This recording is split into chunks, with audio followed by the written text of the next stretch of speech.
Hello everyone and welcome back to NCAA 2004. We are here in week something, probably 8, I don't know. We skip out week 0. We never play a game in week 0, so the weeks never match up with how many games we've played. But we are on an active 12-game winning streak dating back to last season, and we're starting off this year 7-0, going up against a loaded Ole Miss Rebels team who was 5-1. They lost their first game of the year and have won 5 straight since then, kind of climbing their way back up in the rankings. And if you're curious how that ranks against other Ole Miss teams, that is, Ole Miss has kind of struggled since we beat them in the first season. So we beat Ole Miss pretty handedly, and they were going to have a 10-3 year, and probably because of their loss to us and a couple other losses they had, it kind of took them out of the SEC conversation. Of course, we went to the SEC championship. We beat them out because we beat them. And then ever since then, they just kind of didn't really recover. In the second season, they went 4-8. They had a really bad year, and then last year they only improved by 1 game to 5-7. So it's been a pretty rough few years for the Ole Miss Rebels, but they are coming into this game looking to really kind of pad, I guess, I don't know, maybe help climb their way back up further into the top 25, get themselves in the SEC conversation. As you can see, they're already 1-1 in conference, so that one loss they have is a conference game, which doesn't bode well for your trip here, especially if you have to try and get past this high-powered Alabama Crimson Tide team, which has just been absolutely rolling in the last few weeks. We've overcome our 2 biggest hurdles in the previous years of Arkansas and Georgia, and now look to do so against Ole Miss, a game that we have never lost in the Sick-Naben era. We have always won this game, always won it pretty handedly too. We've always kind of beaten up Ole Miss pretty bad. The closest, or I guess smallest margin of victory for us was 10 points, and that was in year number 2. So we don't really watch this game because of that, because Ole Miss hasn't really been that good of a team. But this year, they are finally a pretty decent team, and they add on to this gauntlet that we've been running through in the middle of our schedule. So we're going to watch this game today. And already we were getting things rolling with Chris Kelly on the offensive side of the ball. But Ole Miss's defense standing firm here on a 3rd and 5. Man goes in motion. And Cobb's going to take the snap here, stand firm in the pocket. Pressure comes off the edge, completely unblocked, and Cobb is going to throw a pick because, that pressure was there immediately. He had to get rid of the football almost instantly and put it in probably the worst place he could have put it because, that pressure came off instantaneously, man. Takes a shot, and it's a wobbler. He tried to get to Chad Whitaker when Whitaker was never open. That linebacker was standing there from the very, very beginning. So, terrible decision from Cobb. We've been seeing some decisions like that from Cobb throughout the season, man. He's been good for at least 1 or 2 every game, which I hate to see, but our offense has just been so potent that it really doesn't matter when he screws up like that. But still, you want to see those mistakes limited from your star quarterback. And Ole Miss is now looking to turn that interception into some points as they are now inside the red zone, looking to strike here, within striking distance, rather, with that completion from Ole Miss's quarterback. Sampson, was that his name? Sampson? Is that what it said in the little graphic? I try to go off of what the game says for the quarterback. I don't check the rosters beforehand. But either way, so on a 1st and 9, kind of a weird glitch. It's 1st and goal, basically. But pressure is on to Ole Miss, and it's a screen play, and their running back's going to find some open space and get into the end zone. So on a play that looked dead to rights, a play that we had completely well covered, I would say, on defense, we had pressure in there almost immediately. Somehow that sack doesn't get home. The running back kind of picked it up there, and then just kind of a foot race between all of our DBs. I don't know how anyone wasn't able to get some hands on the running back on that play. Kind of a blunder on defense. So Ole Miss is going to take a 7-0 lead here against the Crimson Tide. We need to have a whole bunch of yardage here, and we get it to Chris Kelly, who's going to pick up the first down and get us just inside the 30. And so now Sampson is the name. That's what Sampson. We now know. Ole Miss quarterback Sampson.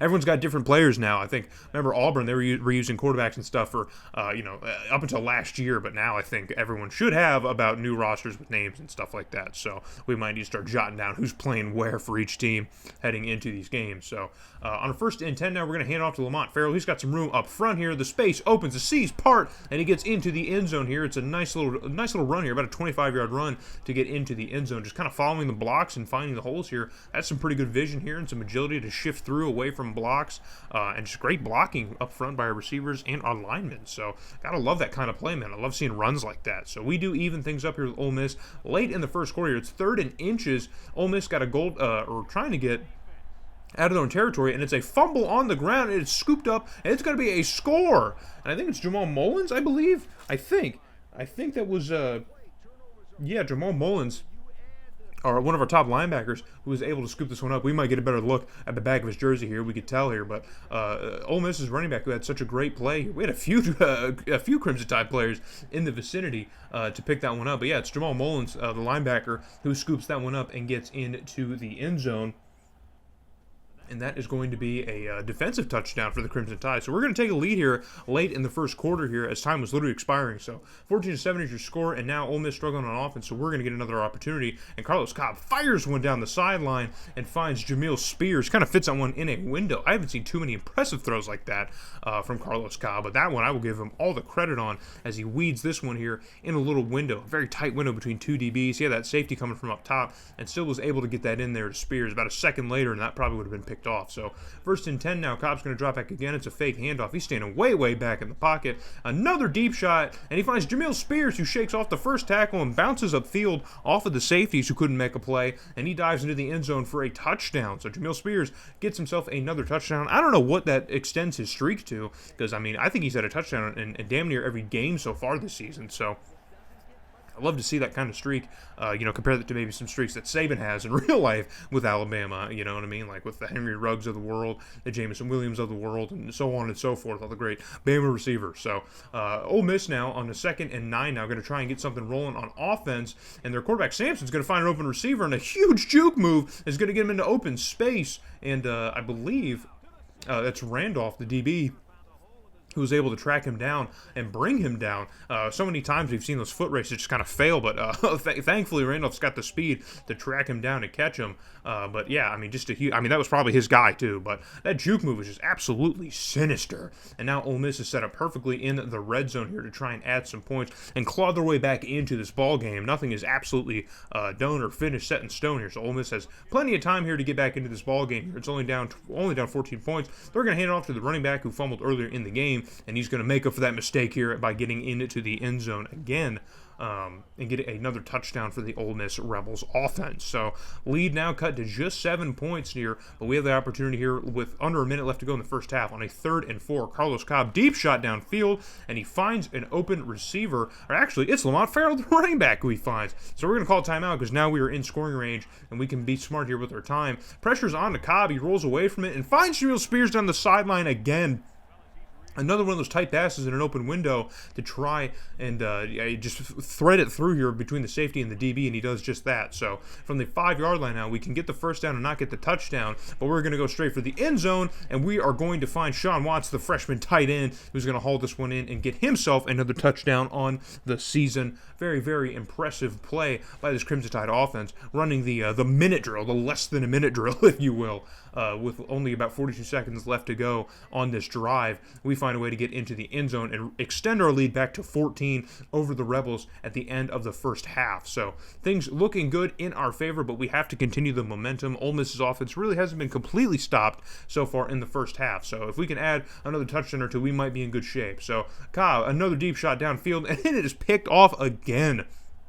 That was just a terrible decision. Both interceptions in this game just really bad for Carlos Cobb. Hard to really explain those ones away. And, the Ole Miss defense now with 2 turnovers on Cobb, not looking great here. So, Sampson on the run with some pressure. That play looks like it maybe fell apart, but with several Crimson Tide players in the vicinity, no one could get a hand on the receiver or get a hand on the football and stop that pass. So it's a huge pickup for the Rebels offense, even when it looked like that play was about dead to rights. And he even gets clobbered off of the throw here. Look at that. The pressure comes right off of the edge. The running back doesn't even really see it, and it's Blackwell and Matthews out there just kind of lost in coverage, not really making a play on the football. So Ole Miss, first down marker is at the red zone here, but they're going to go for the end zone, and that time Ben Matthews tries to make a play on the football, but just mistimes it, I guess, or misplays it, and that's going to be a touchdown for the Rebels. So Ole Miss not going away without a fight, man. They are still hanging on in this game here as Sampson threads that one between the safeties there and gets another touchdown. So back to a 7-point lead on 3rd and 8 here.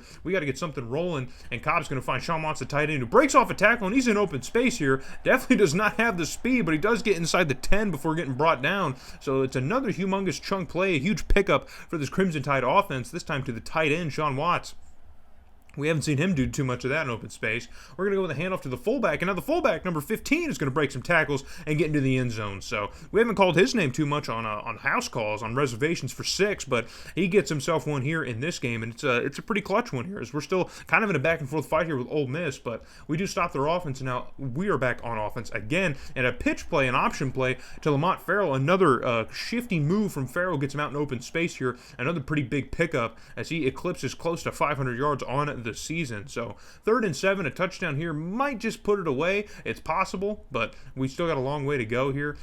Carlos Cobb going to dump it off to Chris Kelly, just kind of waiting in the flat. And he gets close to the sticks here, but doesn't get enough for the first down. So 4th and 3, Ole Miss's defense stands firm, and we're going to bring up Ferguson for the field goal, and he's going to nail this one through. So 38-21 is your score here, and that might just about put Ole Miss away here. It's possible, but there still is plenty of time left. We have a whole quarter left of football. So Ole Miss, Sampson's going to find an open receiver, and he gets into open space. Ben Matthews has a chance on him. He's got a lead on him. He's not going to dive and go for a tackle? No, he's not. No, he's not.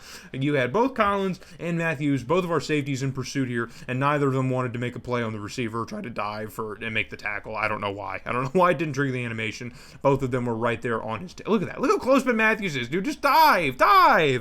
Oh, the AI gets stupid sometimes. It just gets absolutely foolish sometimes, okay? But it's all right. It's okay. So Ole Miss finally does answer back here. Remember I said the smallest margin of victory we had was 10 points. Well, now our lead is now sitting at 10 points. So if this score holds, then we might be matching that total from year number 2. But the third quarter comes to a close. Ole Miss is still fighting this one with everything that they got. They're trying to answer back to us. So we have to punt now away back to Ole Miss as we're struggling at the end of the third quarter to get anything moving on offense. And now on the return, Ole Miss is going to fumble the football, and there's nothing but Crimson Tide players out there, and it's going to be recovered by special teams. And now we're not only going to have the football once again, but we are inside the red zone. So this one might be the nail in the coffin for the Ole Miss Rebels as we hand this one off to the fullback in number 15, as he has a shifty little spin move to get the first down and a couple yards more. So that one is massive to keep this drive alive. So it's a long goal-to-go situation. We're going to hand off to Lamont Farrell, see if he can make it a little bit more manageable, and he does as he breaks another tackle and gets brought down inside the 5, right about at the 2-yard line, and that's going to put him well over 100 yards here. He already got over 100 yards on the day. A great day for Lamont Farrell. We're going to hand it off to number 15 to finish what he started, and he's going to get into the end zone for his second touchdown of the game, man. So MVP caliber type game from number 15, as we're not feeding Lamont Farrell, I guess, in these short yardage situations. We trust our fullback. So 45-28 is your score. Ole Miss still has a chance here. There still is some time, and when you're making plays like that, you're absolutely never really out of this one, as Ole Miss is still just picking up the chunk plays. And I don't know why our defense is struggling so much to contain the Rebels' offense here.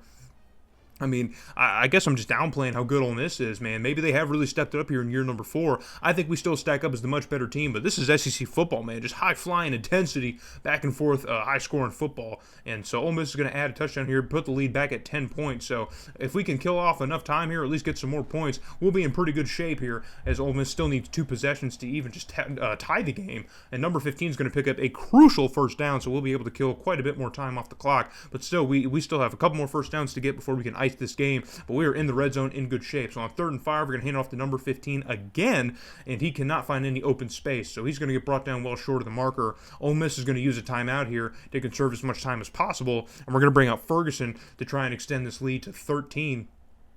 And he does just that. So 48-35 is now your score. Ole Miss with only a minute 45 left to work and try and even up this game here. I don't think that's going to hold, and it's not. So we are going to take the win here over Ole Miss. A back and forth affair. I mean, just high flying, man. Just sling it through the air. We're going to look at the stats here and just see how crazy things really got in the passing game, as Ole Miss's quarterback Sampson was really just kind of letting that thing fly. And Carlos Cobb, minus his mistakes here, was also having himself quite the game. So we extend to 8-0 on the season. We knock off Ole Miss, essentially kill any chance they really had at much of anything. I mean, getting back into this one, getting into the SEC title game, we pretty much kind of whopped them out of it. So I think our 3 biggest targets in terms of that, I mean, we still have Tennessee and Auburn later on in the season, but we really kind of put ourselves in good position by winning against Arkansas, Georgia, and Ole Miss. So as you can see, man, total offense, only 4 yards separate both teams, about equal number of first downs here. Ole Miss could not run the football, which I guess is the immediate thing that jumps out to you, but passing, I mean, was everything to them. They could pass